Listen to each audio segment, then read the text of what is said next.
welcome to the podcast now with myself, David, and my co-host Tom. Hello. So yes, today we're looking on back at week 9 of the Premier League. Oh, actually, it's week 9 and 10. Oh, and 11. Okay, so we missed quite a bit of what's been going on. But obviously, the big debate as well, obviously, we'll be having in this episode is about Ole Gunnar Solskjaer and Manchester United, which has been quite a bad performance of the past 2.5 weeks. Yeah. So last weekend they lost 5-0 to Liverpool Football Club, and this week they've lost 2-0 to Manchester City, and they're currently dropping down in the title race as well. The big question is for everyone is, should Ole go or should he stay at the end of the season? And I'm on the fence on this one. What do you think about it, David? I'm on the fence too, because we don't know, we don't know. Solskjaer is trying his best, but as people say, managers come and go, but it's one of them at the minute.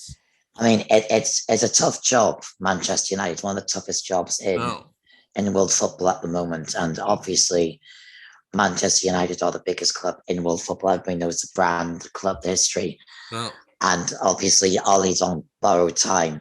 And I'm pretty sure all United fans around the world are probably saying that too. Yeah. He's on borrowed time. And he probably will be sacked at the end of the season, depending on the Champions League and, of course, the next couple of games in the Premier League. Yeah. One big news story, David, coming out of Tottenham, as we all remember, Antonio Conte is now officially the new Tottenham manager. Yeah, Eddie Howe's new Newcastle manager. Yes. Now, what do you think about them appointments? Because obviously, Antonio Conte was United's first choice if Ole was going to get the sack, but now he's going to Tottenham. Do you think they left it a bit late to get him? Yeah. Yeah, because now if United decide to go for somebody, who are they going to go for? Because nobody would be free until the summer, and of course it's the international break. Of course this weekend there's no Premier League football, so we'll be looking at stuff to keep ourselves occupied. Of course, Wrexham did lose in the FA Cup first round, which is to be expected under the management of Ryan Reynolds and Rob McElhenney. Of course, like we said last week, was the huge day that Wrexham fans were thinking of. I've seen them, and we did to talk about it, about how we felt about it. But like I said, last week's episode. But like I said, we're still mulling over the 5-0 loss to Liverpool. What do you think needs changing at United? What do you think, Dave? What do you think needs changing? The team for that. If you were manager, who would you sack? Who would you get rid of? Van der Beek. Yeah, I agree. He's been there for nearly a couple of months. He's not done anything. Considering that he was bought in the summer and he was supposed to be the world class defender, and he wasn't, and he didn't do anything. Pogba for me has had up and down performances all season. I think he should go in the summer. Yeah. I think, gosh, it's quite a big list of players I would call if I could. I think Bruno Fernandes should stay, definitely. Ronaldo's definitely safe. He's a good player. Harry Maguire, again, he's on borrowed time there, I think, as captain. Luke Shaw, I think he had a good performance, I think. But yeah, some like the young players I would keep on the side. Like Mason Greenwood. I would definitely keep him. He's a good young player, I would definitely keep him. But yeah, but like I said, it's been like I said, I remember watching that game. I was like, aren't gonna do so well. And then the 5-0 scoreline came. Yeah, that was the same on Saturday. United lost 2-0. Yeah, it was an own goal by one of our players. I was like, yeah, and plus I knew Man City was going to be a tough game because Man City are a tough side. because they're like the best team in England, and they won the Premier League last season outright, like we discussed last year. And now this year, United have seemed. I think United have going bad to worse, haven't they, from this year? Because United are on the funny side, don't you think? But yeah, there's any big games you think you're going to stand out for this weekend? The West Ham do. Yeah, and I think United are playing Sunday. Oh, I just seen it now. We got Chelsea. After the international break, is it? Yeah, that's after the international break.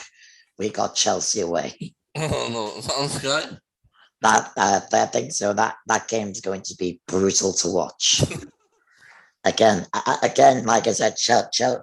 So who do you think is going to win the league now going into like the running? Because we got December coming up, and then January and February, and we got March as well. Chelsea or Man City, I'd go. Yeah, I think it's a two-horse race between Chelsea and Manchester City. Liverpool might be in there.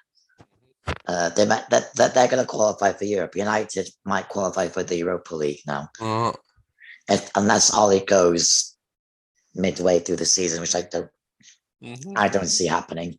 No. Unless something bad happens halfway through. But yeah, I mean, it's been a funny week, hasn't it, for United? And it's been since like the Champions League when they won against Atlanta. The performance has just gone downhill, hasn't it? So, like I said, have you got anything to add? Anything you want to? No, nothing. So yeah, who have Wrexham got next then in the all the shots tomorrow? Is that a night game, isn't it? Yeah. The replay game that we were meant to play and they got called off due to wasn't pitch. Oh yeah. How do you think Wrexham have gone? Because I think Wrexham have gone quite well so far, despite the since Rob and Ryan have taken over, they've done really well. Yeah.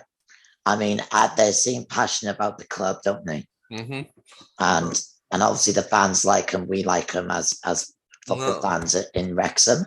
And of course, the atmosphere is quite a good atmosphere in the club, apart from what happened with Torquay. Of course, you've seen the news on Facebook. The police have issued banning orders from to 12 people. Yeah, to the 12 people that caused the disruption and upset fans, young and old, which we didn't want. And I'm sure that like I said, I was there. David was there as well.